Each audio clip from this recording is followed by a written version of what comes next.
When you write a debate or contrast paragraph, your job is different from a synthesis paragraph. You are no longer showing one clear pattern. You are showing that the literature does not fully agree. This paragraph exists to make disagreement visible, and to explain what that disagreement leaves unresolved. A debate paragraph does not decide who is right.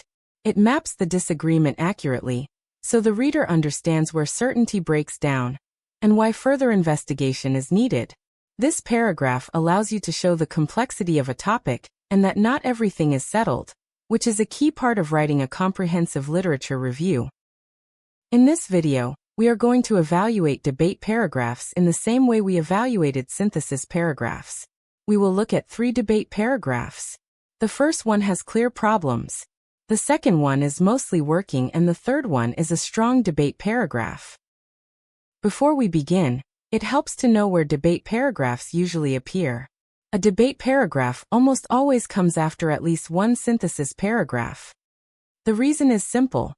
The reader must first understand what researchers generally agree on before disagreement will make sense. Debate complicates an established pattern. It does not replace it. So, you need the synthesis paragraph to set the foundation before you add complexity with debate. Before you write a debate paragraph, there is one requirement you cannot skip. You must be able to state the disagreement in one clear sentence without naming any authors. If you cannot do that yet, you are not ready to write this paragraph. Without a clear, one-sentence definition of the disagreement, the paragraph will lack focus, and your reader won't know what the debate is actually about. Every time we evaluate a debate paragraph, we are going to ask the same 6 questions. These checks mirror the synthesis video, but they are tuned for disagreement. Here's why each one is important. The first check is the topic sentence. This is the most important sentence in your debate paragraph because it tells the reader exactly what the paragraph is about. It should immediately name the disagreement in clear terms. If your paragraph starts with an author name or a study, the reader will not know what the disagreement is. Instead, the topic sentence should set the tone of the paragraph by clearly stating what's in dispute. The second check is grouping. Are the studies grouped because they make the same point, or are multiple ideas being mixed together?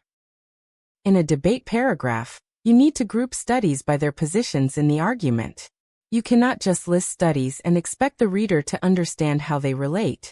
Grouping helps the reader see how the studies represent different views on the same issue. If you don't group studies by their position, your paragraph will end up feeling like a summary, not a debate. The third check is connections. This refers to the language you use to show how the studies connect. In a debate paragraph, you need to explicitly highlight the contrast between studies. Using words like however, or in contrast, helps the reader understand how the studies differ. If you don't show the contrast clearly, the reader might not understand the disagreement, and the paragraph will lose its purpose. The fourth check is focus. Does the paragraph stay focused on one disagreement, or does it drift into multiple issues? If you introduce too many different topics in a single debate paragraph, the paragraph becomes unfocused and unclear. The goal of a debate paragraph is to show where the literature diverges on one specific issue. If you start talking about different issues, like study methods or populations, you're no longer debating the main point. This makes it harder for the reader to follow and diminishes the impact of your argument. The fifth check is sentence roles. Every sentence in the paragraph should have a clear job to do. The first sentence introduces the disagreement. The middle sentences describe the different positions, and the final sentence explains what remains unclear because of the disagreement. If you find that your paragraph has redundant sentences, or you're repeating the same point, it's time to reconsider your structure. The sixth check is the ending. The final sentence is crucial because it shows what remains unclear because of the disagreement. A strong debate paragraph doesn't just explain what's at odds. It also explains what is unresolved or unclear due to the disagreement. If you leave the paragraph without explaining the consequence, it feels incomplete, and the reader won't understand why the disagreement matters. Let's apply these 6 checks to 3 examples of debate paragraphs, beginning with the first paragraph that has clear issues. Smith, 2018. found that frequent faculty feedback improves student engagement. Johnson, 2019, also reported positive effects of feedback on engagement. However, Garcia, 2020, found no relationship between feedback frequency and engagement. Patel, 2021, showed mixed results across student populations. These studies show that findings on feedback and engagement are mixed. Now let's evaluate it step by step. The topic sentence starts with an author name instead of stating the disagreement. The reader does not know what is being debated. A debate paragraph must start by clearly naming the disagreement, not by introducing a study. The studies are not grouped into positions. They are listed individually. The reader cannot easily see which studies support one side of the disagreement and which support the other. You need to group studies into opposing positions to make the contrast clear. Although the word however appears, the paragraph never clearly explains how the findings differ in a meaningful way. Saying results are mixed is not enough. The paragraph should explicitly show how the studies conflict.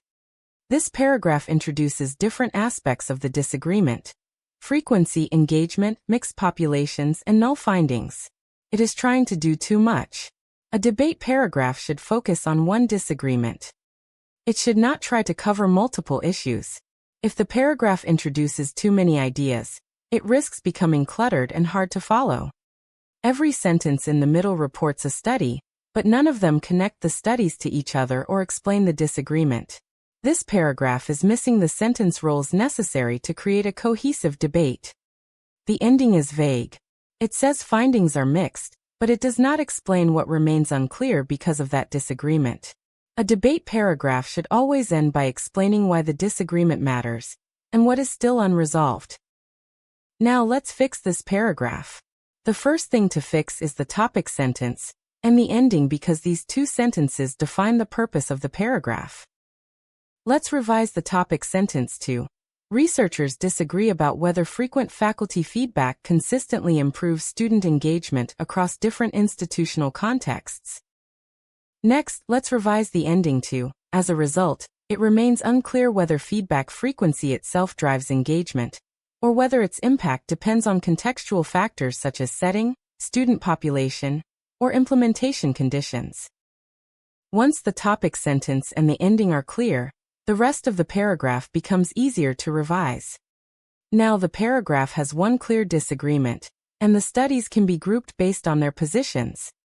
Now let's look at the second paragraph, which is mostly working but still needs some improvements.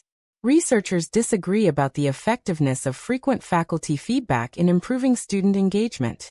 Several studies report positive effects, particularly in small or residential institutions, where frequent feedback is associated with higher levels of engagement. Smith, 2018, Johnson, 2019. In contrast, other studies find limited or no effects of feedback frequency in large, commuter-focused settings. Garcia, 2020, Patel, 2021. Taken together, these findings suggest that feedback does not operate uniformly across contexts. Now let's evaluate it step by step. The topic sentence is strong because it names the disagreement clearly. The reader knows immediately what the debate is about. The studies are grouped correctly. Smith and Johnson support one position, while Garcia and Patel support the contrasting position. This makes the debate visible and easy to follow. The contrast is explicit and the reader can easily see how the two positions differ and on what basis. The paragraph stays focused on one disagreement: whether feedback effectiveness is consistent across contexts. It does not introduce unrelated issues. The paragraph includes a theme sentence, evidence for position 1, evidence for position 2, and a closing sentence. The structure is mostly sound. The final sentence explains what remains unclear, but it could be stronger. It says feedback does not operate uniformly across contexts, but it doesn't clarify whether the uncertainty lies in institutional settings, student populations, or other factors affecting feedback effectiveness. Let's revise the ending, revised ending. As a result, it remains unclear whether feedback effectiveness depends on institutional context, student population, or implementation methods. Finally, let's look at the third example. which is doing strong debate work. Researchers disagree about whether frequent faculty feedback consistently improves student engagement across institutional contexts. Studies conducted in small or residential settings often report positive relationships between feedback frequency and engagement, suggesting that repeated instructor input reinforces students' sense of academic involvement. Smith, 2018, Johnson, 2019. In contrast, research in large, commuter-oriented institutions frequently finds weak or null effects, with feedback frequency showing little association with engagement outcomes. Garcia, 2020, Patel, 2021. As a result, it remains unclear whether feedback frequency itself drives engagement, or whether its effectiveness depends on contextual conditions such as institutional structure and student availability. Let's evaluate it step by step. The topic sentence clearly names the disagreement and specifies the dimension under debate. The reader knows exactly what to track. The studies are grouped correctly. Smith and Johnson are grouped as supporting positive effects, while Garcia and Patel are grouped as showing weak or null effects. This maps the two positions clearly. The paragraph makes the contrast explicit and interpretable. The reader can easily see how the findings differ and why. The paragraph stays tightly focused on one disagreement: whether feedback effectiveness is consistent across contexts. It does not drift into other forms of faculty support. Each sentence advances the argument in a different way. There is no redundancy. Each sentence has a distinct purpose: framing the debate, explaining position 1, explaining position 2, and naming the consequence. The final sentence clearly explains the consequence of the disagreement. It tells the reader what remains unresolved, whether the uncertainty lies in context or in implementation. This is exactly what the debate paragraph needs. If a debate paragraph passes all 6 checks, it is doing its job. Your task is not to resolve the disagreement, but to make it clear, bounded, and meaningful. You don't need to choose a side, but you need to show why the disagreement matters. One final rule for debate paragraphs: each sentence should advance one position or clarify the disagreement. If a sentence could belong in a synthesis paragraph, it probably does not belong in a debate paragraph yet. When you revise a debate paragraph, use the same 6 checks every time: topic sentence, grouping, contrast, focus, sentence roles, and consequence. Fix the topic sentence and the ending first. Once those are clear, organizing the evidence becomes much easier. That's how you build a debate paragraph that strengthens your literature review instead of confusing it.